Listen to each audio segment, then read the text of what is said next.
పారుతున్న నీరు ఒక అద్భుతమైనటువంటి సందేశాన్ని ఇస్తుంది మనకు జీవితంలో.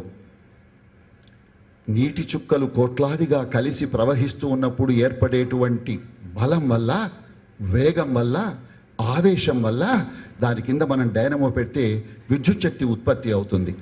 దానివల్ల నీరు కోల్పోయిందంటూ ఏ ఉండదు.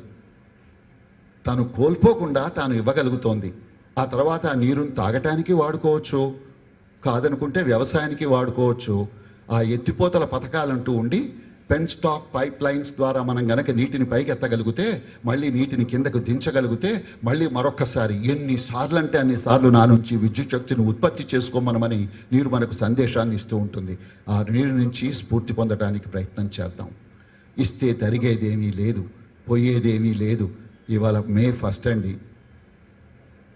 సంకెళ్ళు తప్ప పోయేదేమీ లేదు. గుర్తొస్తే సంతోషం.